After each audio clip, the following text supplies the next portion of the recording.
Agora eu gostaria de chamar aqui o Dr. Rafael Furlan Silva Fabre, ele que é coordenador do ambulatório de canabinoides da Universidade de Santo Amaro, preceptor de psiquiatria da Universidade de Santo Amaro, membro do Brazilian Institute Psychopharmacology, membro da Sociedade Brasileira de Estudos da Cannabis, filou em cannabis medicinal pela Universidade da Califórnia, San Diego, psiquiatra pela Faculdade de Medicina de Santo Amaro e médico graduado pela Faculdade de Medicina de Santo Amaro. Seja bem-vindo, doutor. Obrigado.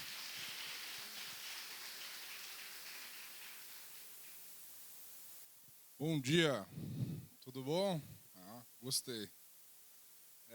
Muito prazer. Primeiro, agradecer muito ao Danilo, Dr. Eude, pela oportunidade de estar aqui com vocês, ao pessoal da Biolab, que me convidou para falar um pouquinho sobre cannabis.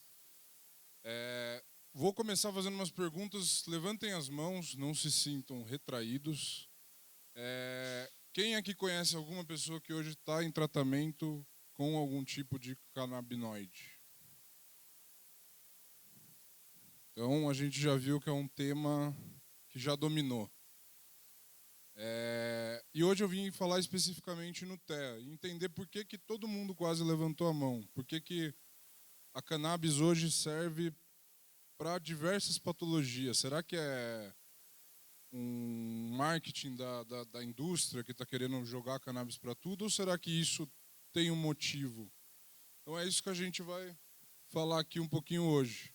Então, brevemente, a gente vai fazer uma introdução histórica, tanto do TEA quanto da cannabis, falar um pouquinho sobre o sistema endocannabinoide, falar um pouquinho de como é feita a prescrição, a discussão de alguns artigos e algumas considerações finais. Essa aula eu baseei em cima de um levantamento da literatura que eu fiz no final do ano passado, então temos bastante artigos para discutir aqui hoje. Então, introduzindo o autismo primeiro, o TEA, transtorno do espectro autista. Primeira vez que a palavra autismo foi utilizada foi em 1911 por esse senhor, Bloyer, e a gente consegue ver que a definição dele ia muito mais para um lado da psicose. Então ele definia o autismo como uma expressão para contemplar a perda de contato do indivíduo com a realidade. Mais para frente, temos esse outro senhor, o Kanner, 1943. Ele trouxe uma alteração que é mais parecida com o que a gente vê hoje pelo DSM, que seria uma inabilidade de contato afetivo e interpessoal. Então esse é um dos clusters que a gente utiliza para fazer o diagnóstico do autismo hoje. Em 2013, finalmente, alguns profissionais, que nem ele falou agora que são um pouco contra ter essas classificações do DSM, parece que está muito aberto mesmo, e isso pode trazer um aumento do número de diagnósticos.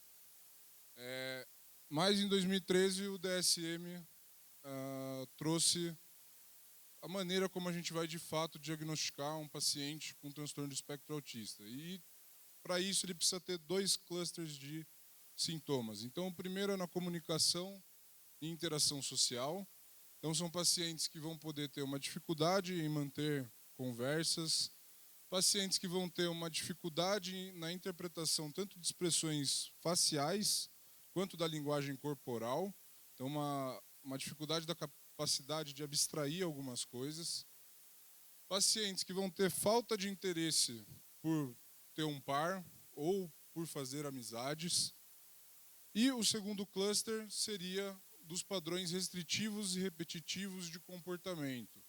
Dentro disso, o que a gente destaca? Os movimentos motores, o foco em alguns objetos específicos.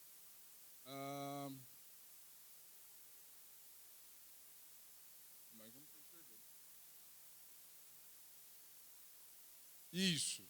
É a dificuldade que eles têm de se adaptar a alguma mudança de rotina, insistência sempre no mesmo assunto. Eu tenho um paciente que hoje eu considero o TEA mais grave que eu trato. É um menino que, por incrível que pareça, é mais alto que eu, tem 19 anos, nasceu na Alemanha, e ele tem um hiperfoco. O único assunto que ele consegue falar sobre é nazismo. Não no sentido de pregar o nazismo, mas no sentido da guerra, de como foi a guerra, dos ideais que eram defendidos por um ou por outro.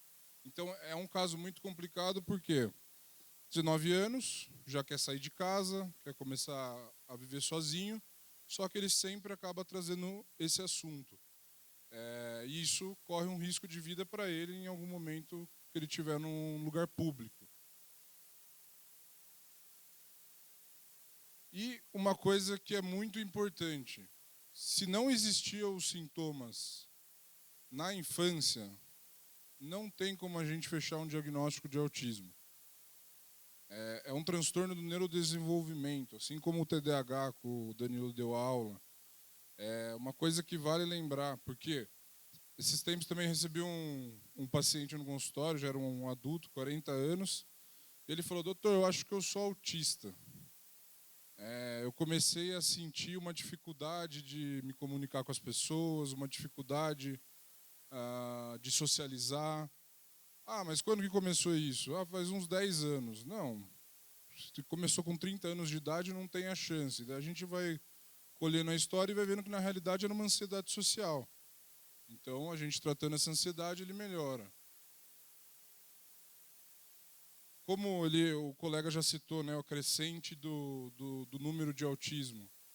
Em 2010, só para a gente ter uma ideia, 1.200.000 pessoas, mais ou menos, eram diagnosticadas com TEA. Esse número passou para 2021 com uma estimativa de mais de 4 milhões. Tem motivo para isso? Tem. O próprio DSM, então o DSM foi regulado em 2013, o que trouxe não só para os psiquiatras, mas para os médicos da assistência básica uma facilidade para conseguir diagnosticar.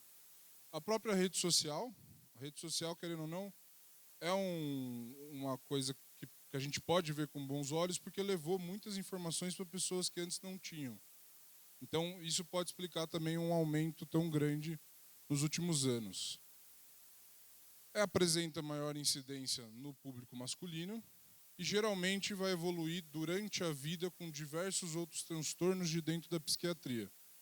Os principais: TDAH, os distúrbios do sono, que são muito comuns, e déficits intelectuais. São só esses? Não. Temos ansiedade, transtornos do humor, que vai ter uma aula mais para frente. E qual que é o grande problema do TEA hoje? São os tratamentos. Não existe nenhum remédio que você entra em algum lugar e fala: nossa, olha, saiu um remédio para transtorno do espectro autista, igual tem, por exemplo, para diabetes, para pressão alta, para depressão. Isso não existe. Então, o que a gente faz? A gente busca classes que tratam outras patologias para tentar tratar o sintoma.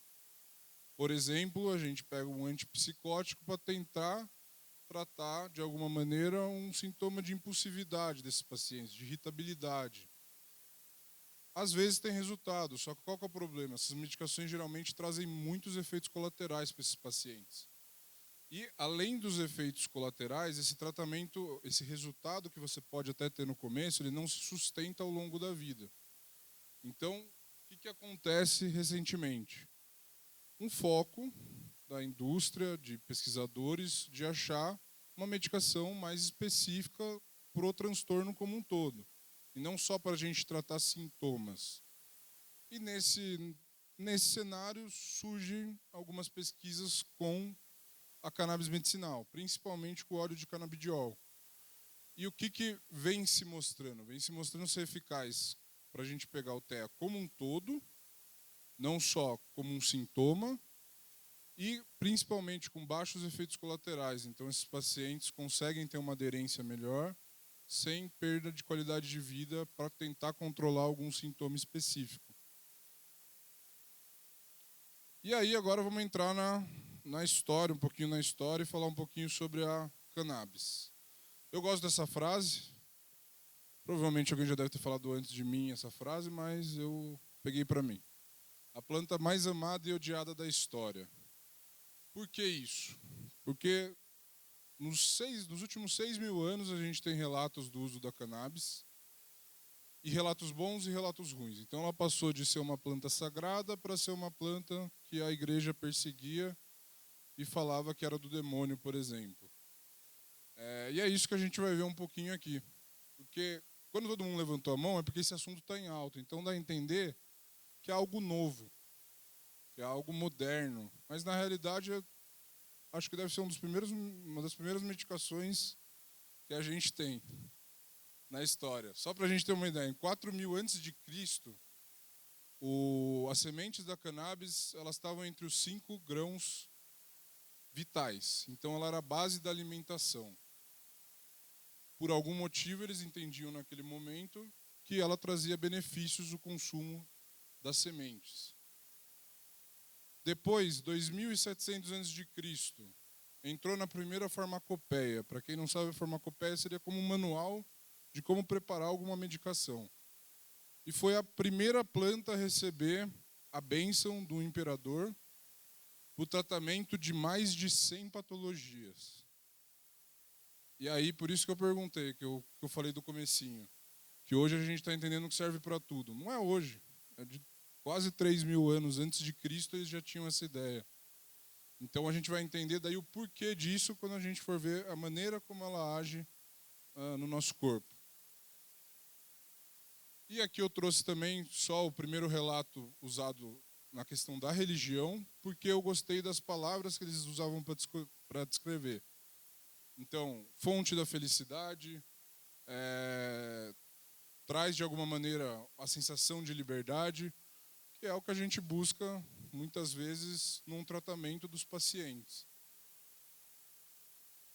E aqui as altas e baixas ainda continuando, né? A cannabis estava banida da Europa. E aí Napoleão, em uma das viagens para o Egito, Napoleão andava muito de cavalo, pelos relatos da época, ele se queixava muito de muitas dores. E aí ele foi para o Egito e teve contato com a cannabis. E simplesmente melhorou as dores. Só que o baixinho era meio imponente na época. Então o que ele fez? Ele simplesmente trouxe a cannabis de volta para a Europa e aquilo legalizou totalmente de novo. Então, para a gente ver, era um negócio que estava banido e por causa de uma pessoa volta tudo e vira algo gigante. Então é esses altos e baixos por isso que eu uso aquela frase.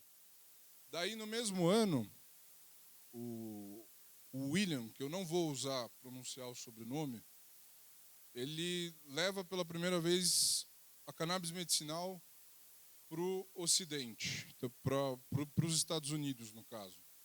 E aí publica pela primeira vez um artigo num jornal de medicina sobre cannabis. No caso, era para o tratamento do tétano e outras questões convulsivas, com já achados interessantes para a época. Mas aqui muda a história da cannabis. A gente tem um marco antes dessa pessoa e um marco pós essa pessoa dentro da cannabis. Esse aqui é o professor Michula. Ele que descobriu o THC, ele que descobriu o canabidiol, ele que descobriu o sistema endocannabinoide. Infelizmente, ele nos deixou no ano passado, mas era uma pessoa muito apaixonada. Eu tive um contato com ele breve, eu troquei algumas mensagens, a gente troquei algumas mensagens, a gente troquei algumas mensagens, a gente troquei algumas mensagens, a gente se falou por telefone. E ele queria receber todo mundo no ambulatório para poder ensinar. Só uma curiosidade, ele começou os estudos em Israel, não sei como está hoje, mas na época que ele começou não era legalizado. Ele batia de porta em porta nas delegacias pedindo para os delegados darem o que eles tinham aprendido para ele poder estudar no laboratório. Então, realmente, uma pessoa que foi atrás. E aí foi esse trabalho que mudou, que revolucionou, quando ele consegue separar o THC e o canabidiol. E aí momento de reflexão aqui. Se vocês fossem pesquisadores hoje, e daí eu falo para vocês, eu descobri 2 moléculas, o THC e o CBD. Se você tomar 3 gotinhas de THC puro, você vai ficar maluco. Vai dar a brisa. Se você tomar 1 ml de CBD, talvez você fique um pouquinho sonolento. O que vocês iam pesquisar? Geralmente o que causa um efeito psicoativo, porque a gente imagina que é de lá que vem. E foi isso que aconteceu. Então foram anos de pesquisa em cima do THC que não foram em vão. Hoje o THC tem boas indicações na oncologia, para dor crônica, para Parkinson. Com ele, descobriu o teste de neuropsicoatividade de todos os outros fitocannabinoides da planta. Mas, aí, a nossa alegria veio do Brasil, o que fez virar a chavinha e mudar os olhos para o canabidiol. Professor Carlini, não sei se alguém aqui já ouviu falar ou chegou a conhecer. Infelizmente, eu não consegui conhecê-lo. Mas todo mundo fala que era uma pessoa sensacional. E esse estudo foi o que mudou a história, o foco do THC para o canabidiol. Ele trouxe uma eficácia sobre pacientes com epilepsia e insônia. Primeira coisa que chama atenção, nenhum efeito adverso foi relatado durante o estudo. Segunda coisa, os pacientes que receberam CBD dormiram mais e com uma qualidade melhor do que os pacientes que receberam placebo. E no grupo de convulsão, os pacientes que receberam CBD tiveram uma diminuição tanto na frequência quanto na duração e intensidade dessas crises. E eu gosto de trazer esse trabalho por conta... Ele colocou isso e eu achei muito interessante. Não é da minha época, mas antigamente eu fui perguntar para o meu avô, e ele falou que realmente tinha esses cigarros índios, que eram cigarros de CBD. E olha a propaganda, olha o que eles tratam: asma, catarro e insônia. Então você fuma para tratar isso. Literalmente o oposto do que o cigarro que a gente tem hoje faz. Então, só porque eu achei realmente bem interessante ele ter colocado isso ainda dentro do estudo. E aí, vamos tentar entender por que age em tanto lugar, tanto braço, todos os braços praticamente da medicina estão aderindo para alguma patologia cannabis, e é tudo por conta do sistema endocannabinoide. Então imagina lá, o professor Michula descobriu o sistema endocannabinoide. Se a gente for pensar na teoria da evolução, não era para a gente ter um sistema específico para uma planta que a minoria das pessoas utilizou. Então, a gente não era para ter esse tipo de sistema na teoria da evolução. E aí descobriu-se que todos os mamíferos têm esse sistema. Então, talvez não fosse só pela planta. E, de fato, não era. Ele descobriu um sistema bem complexo, composto principalmente por dois receptores, CB1 e CB2, dois endocannabinoides, são substâncias parecidas com o que a gente encontra na planta, mas que o nosso próprio corpo produz. A anandamida, eu quero que vocês guardem esse nome, anandamida. Ananda significa felicidade, tá? E o outro é o 2-AG. E as enzimas de degradação. Como que o canabidiol vai agir aí bem a grosso modo? A ideia do canabidiol é não deixar a enzima de degradação degradar a anandamida. A gente tendo mais anandamida nos receptores, tem um motivo para ter aquele nome. Então, melhora o prazer, melhora a sensação de bem-estar. E é justamente, por exemplo, o sistema endocannabinoide que é o responsável por a gente não tratar o luto. É ele que faz a regulação do luto. Ele entende que a produção de serotonina não está legal, ele aumenta a produção de anandamida para voltar a ter uma resposta melhor da serotonina. Então, qual que é a função? É regular. É o maior sistema regulatório que a gente tem no corpo. Ele regula todos os outros sistemas. Então, por isso que a gente tem tantos braços, tantas patologias, tantas especialidades trazendo a cannabis para o dia a dia. Também é por isso que eu acredito num futuro, não sei se vai acontecer, né? Mas que a gente vai começar o tratamento com o canabidiol e, se não der certo, a gente vai trazer outro. Para tentar explicar de uma maneira mais fácil. Vamos imaginar, quem não gosta de futebol pensa no basquete, no vôlei, mas um esporte coletivo, onde cada jogador vai ser um sistema do nosso corpo. Então a gente tem um atacante ali, um sistema monoaminérgico, das monaminas, que é a principal hipótese da depressão. E cada jogador vai tem o lateral, que é o sistema do sono, da fome. Onde que alguém se arrisca a chutar, onde que estaria o sistema endocannabinoide nesse campo? Ele não estaria dentro do campo. Ele estaria aqui no cantinho, ele seria o técnico. Qual que é a função dele? Regular. Então, qual que é a função do técnico? Fazer com que todo o time jogue da melhor maneira possível. Por isso que eu acredito, no futuro, começar o tratamento com a cannabis. Porque se você faz o time jogar bem, mas o atacante é ruim, mesmo assim não está conseguindo fazer os gols, aí sim você contrata alguém de fora. Você traz uma medicação específica, um antidepressivo, para complementar o tratamento. Então, essa aqui foi só a metodologia que eu usei para pegar os estudos, então, nos últimos 5 anos, que tinham que ter autismo e cannabis na descrição. Selecionei 19 estudos e a gente vai discutir um pouquinho sobre o resultado desses estudos. Primeiro, Durval, em 2019. Melhora importante em pacientes com autoagressividade. Lembra, uma das medicações, de classe de medicações que a gente usa, são os neurolépticos ou antipsicóticos, que trazem muitos efeitos colaterais. E, de fato, a cannabis tem um potencial bem interessante sobre tanto auto quanto heteroagressividade nesses pacientes. O PRETS, em 2019 também, CBD apresentou resposta na região cerebelar de pacientes com TEA. Então, ele melhorou a questão dos movimentos desses pacientes. O Schleider se demonstrou uma opção segura, bem tolerada e eficaz no alívio dos sintomas do TEA. O ponto em 2020, uma única dose de CBD já apresenta capacidade de auxiliar em sintomas comportamentais, habilidades básicas de comunicação social e redução de ansiedade em pacientes TEA. Lembra que eu estava falando da necessidade da gente achar uma medicação pro transtorno e não por um sintoma? É isso. Com uma medicação, uma única dose, a gente consegue melhorar.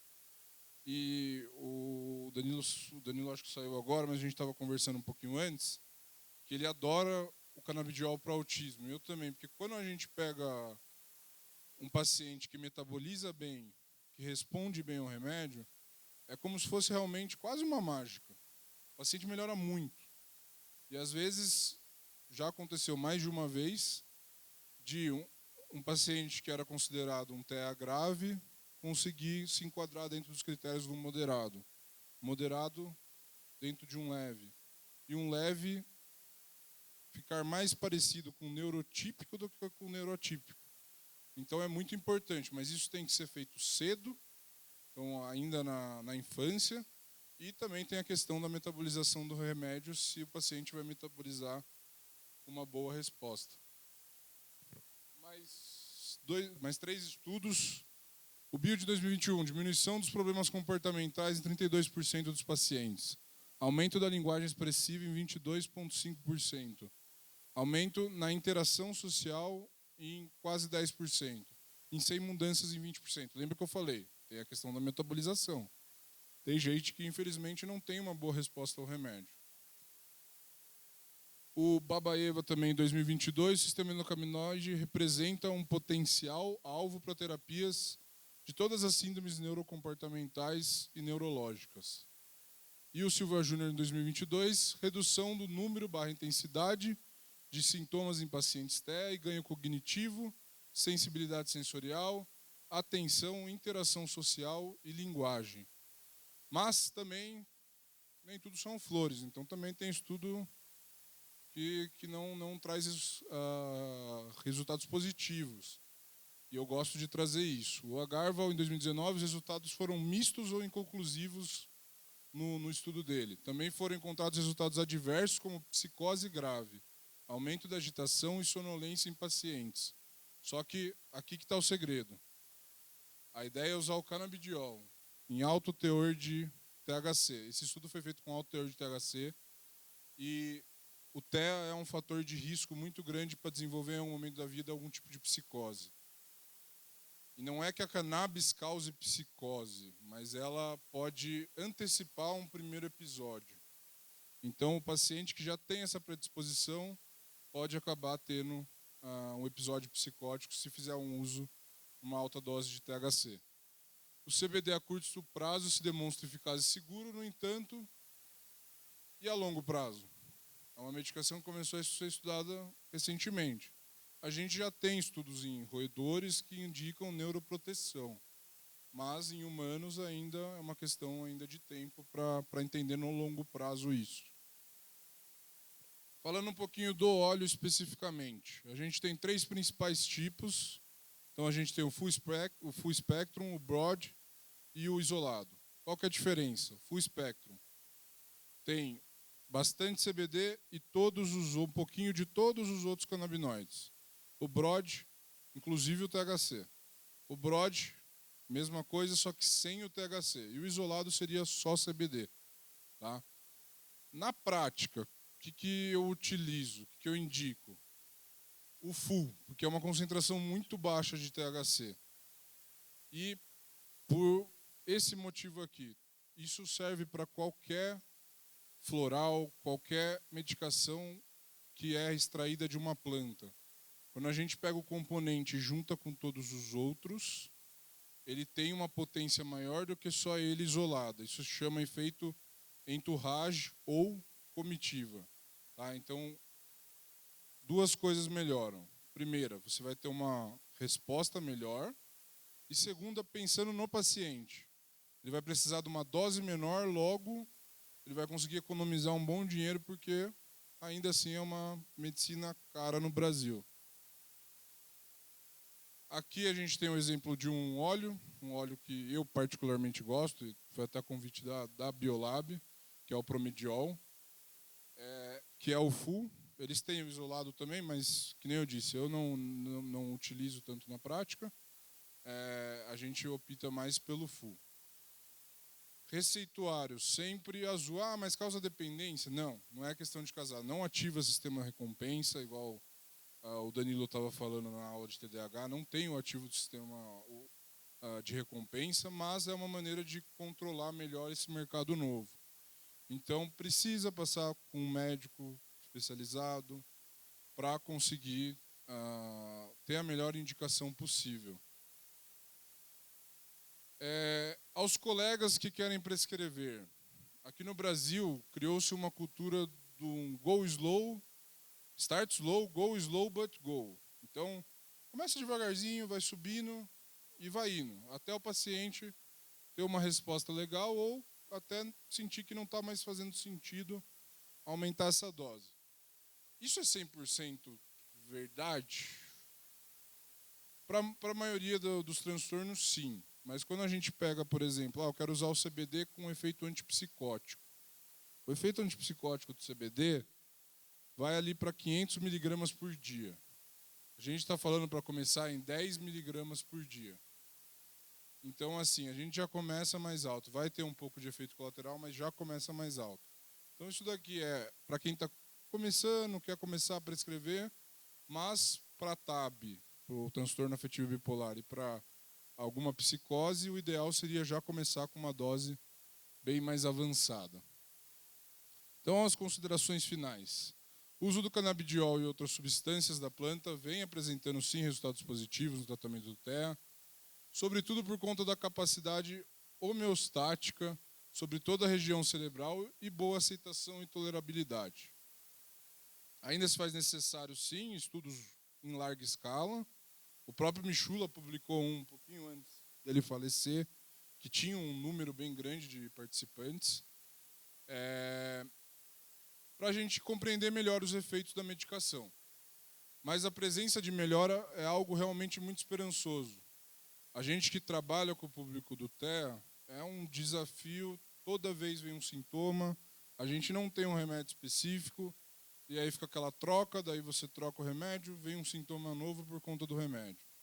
Então, talvez aí, futuro tratamento de fato para o TEA de primeira linha. É isso, espero que vocês tenham gostado, e quem tiver dúvida, por favor, pode perguntar.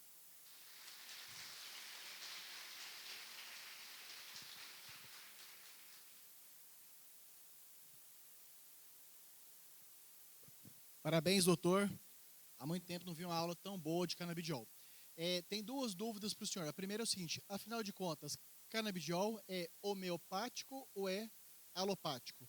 E a segunda dúvida, da prescrição simultânea de medicamentos de ação no sistema nervoso central com canabidiol. A segunda é sobre a prescrição simultânea, a possibilidade do médico prescrever tanto canabidiol como os outros medicamentos do sistema nervoso central. Na Anvisa, eles declaram o canabidiol como, pelo menos até onde a última vez que eu tinha visto a revisão da Anvisa, eles declaravam como ainda homeopático. No entanto, por que você precisa de uma receita azul para um remédio homeopático? Eu gosto muito de falar assim, porque muitos pacientes chegam com essa demanda falando, eu quero canabidiol porque é natural. Não é natural, é feito num laboratório, é extraído, então, sim, vem de uma planta, mas eu acho que a gente tinha que afastar um pouco e aceitar ele mais como uma medicação, principalmente por conta do aumento do número de prescrição. Então, hoje a gente vê muitas pessoas só tratando com isso, pessoas que às vezes nem estão dentro de uma especialidade específica, por exemplo, para tratar depressão, e acabam falando que tratam tudo com canabidiol. Então, eu acho que deveria ter um rigor maior, mas a princípio, quando a gente pega pela Anvisa, ainda é homeopático.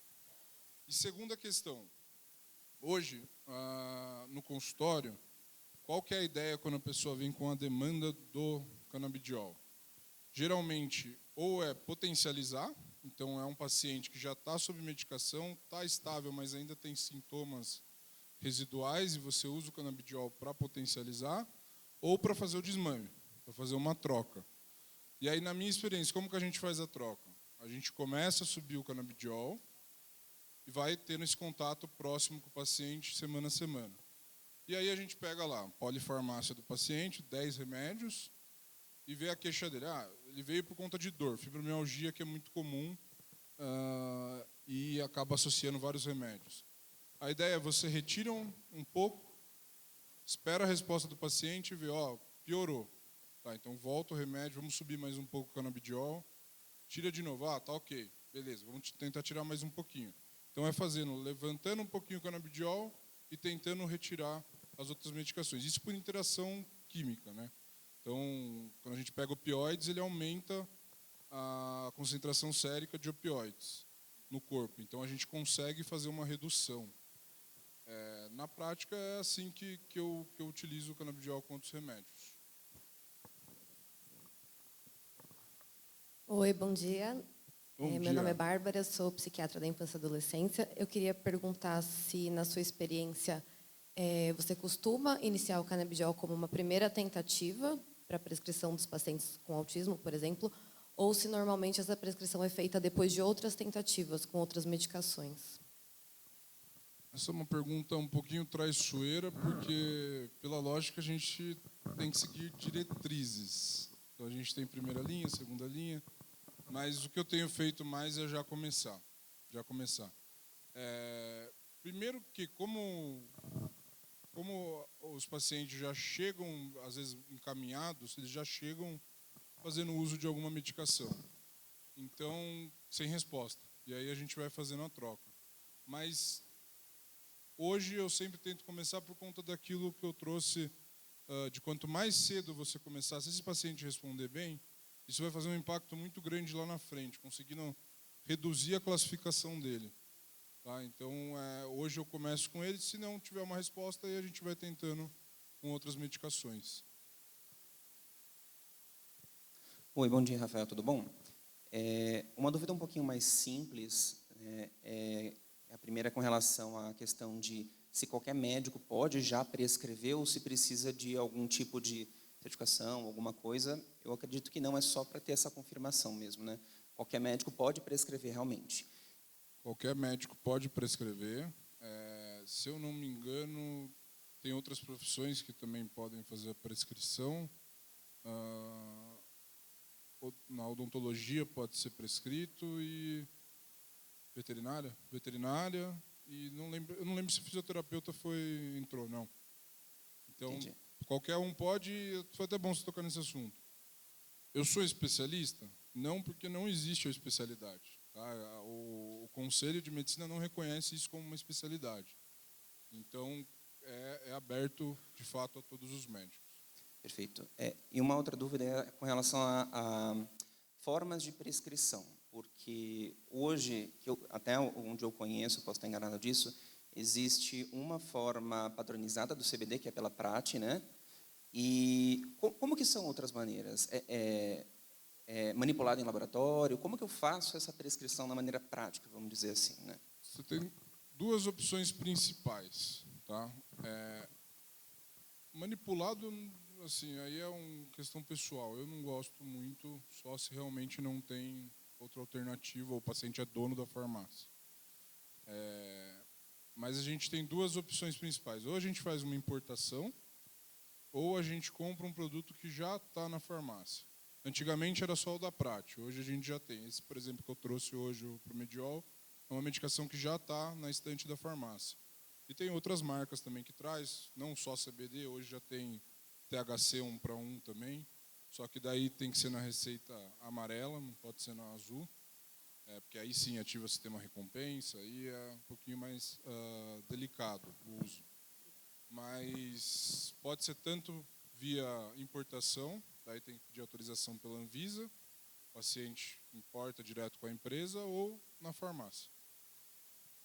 Bom dia. Bom Eu tenho dia. duas perguntas. Uma é com que idade se fecha, e se é que se fecha, acredito que sim, o diagnóstico de TEA. E também uma vivência um pouco da escola que a gente tem percebido, muitas crianças com 2 anos, com uma habilidade de escrita, de leitura, que até nos surpreende, porém, uma inabilidade social muito grande. Se vocês têm vivido isso também, se isso faz parte de um novo contexto, tá bom? Sobre a questão das crianças com uma capacidade boa de escrita, mas com uma falta de socialização. De novo, eu acho que é muito importante, quando a gente vê isso, a gente já pensa logo, nossa, será que é um autista? Será que tem algo aí? Mas eu acho que hoje a gente está no Brasil, que é o país mais ansioso do mundo. Então, assim, os pais, a cobrança, a necessidade de, desde pequeno, já ter uma evolução, a maioria desses casos vão ser uma ansiedade social. Tá? Quanto ao diagnóstico desses pacientes, dado casos de livro que você consegue, ou mais graves, que você consegue fazer o diagnóstico bem cedinho, a maioria deles você vai acabar fazendo o diagnóstico mais no momento que ele vai para a escola, começa a questão da socialização, começa a falar, então se ele vai ter algum atraso na fala. Mas, tirando os casos extremos, a maioria é um pouquinho mais complicada. A gente tem que deixar a criança se desenvolver um pouco para conseguir ter uma melhor observação.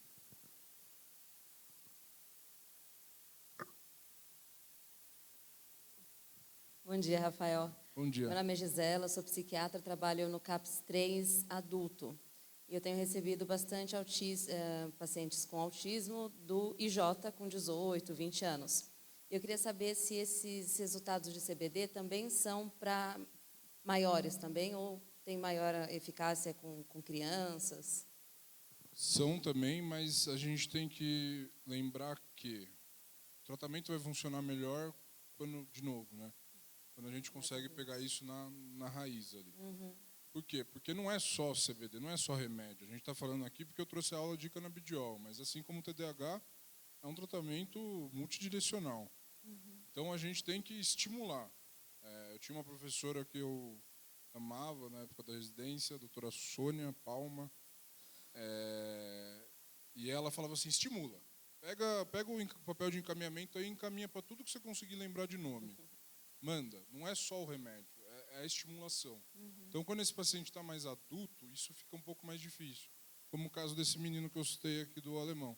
Ele melhorou a parte da agressividade, mas a parte do hiperfoco dele, dessa questão da conversa, a gente não consegue fazer uma mudança. E mesmo com a terapia fica difícil, porque aquilo já está fixado nele. Então, o ideal é sempre mais novo, mas se a queixa é auto- ou heteroagressividade, insônia, que é muito comum, isso a gente consegue melhorar sim. Obrigada.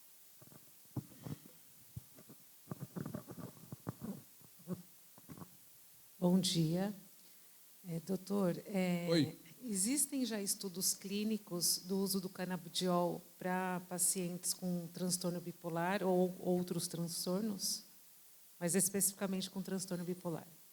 Especificamente com transtorno bipolar.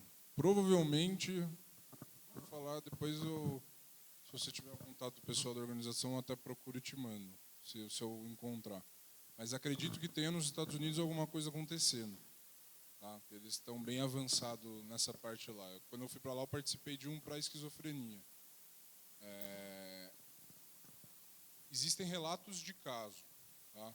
A grande questão pro TAB é que quando você coloca uma dose mais baixa do canabidiol, ele vai ter um efeito serotoninérgico maior. Então isso pode representar um perigo de virada. Tem até um chefe meu que demorei para convencer ele. Não, começa, professor, tenta.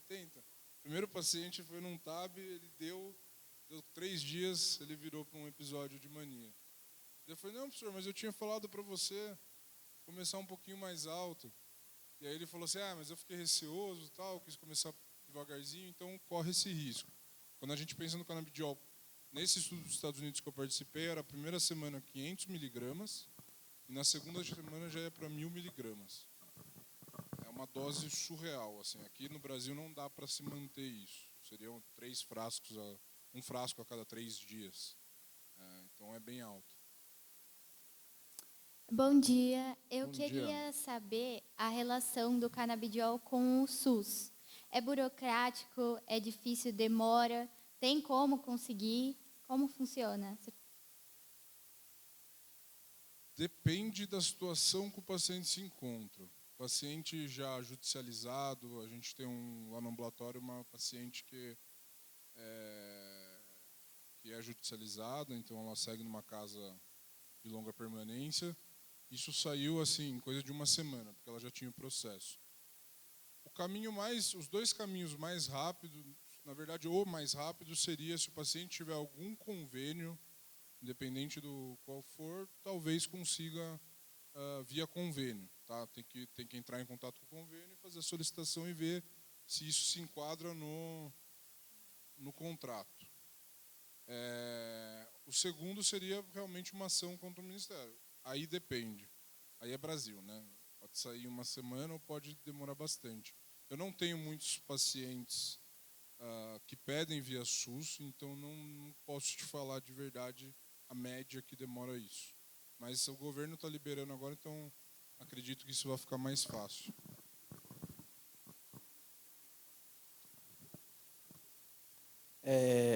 Sobre a pergunta dela, doutor, nossos pacientes da clínica, da CREMED, da Vida Mental, quase 50% que são prescritos o canabidiol, eles entram com um processo judicial mesmo para conseguir a medicação. Eu desconheço qualquer um que tenha conseguido sem processo judicial, pelos convênios. Ou alguma empresa topa fazer o tratamento do paciente, até por questões de estudo, mas assim, sem nenhum tipo de processo social, de processo na justiça, isso não consegue. Bom dia, doutor. As famílias que eu tenho contato são famílias de APAE, então são famílias de baixa renda. Isso para elas ainda é um sonho muito distante, né? Que é questão de liminar, né? E espera meses. Existe uma justificativa para ser tão burocrático, para ser assim tão inacessível para algumas famílias? Tem um porquê? Aí é uma questão judicial. Não sei te dizer. O Estado, acho que a partir do ano que vem eles começam a fornecer. A partir o do Estado ano de que São vem. Paulo só. Mas até então é um pouquinho mais complicado. Né, mas o caminho também não vai ser tão fácil, né, doutor? Vai seguir aquele trâmite das medicações de alto custo. Mas já é bem mais rápido, você não precisa entrar com o processo. Mas, de fato, ainda é um tratamento caro, que é muito difícil o acesso para muitas pessoas. E tentar junto existem advogados em algumas associações que ajudam. Então, talvez tentar com um contato com essas associações.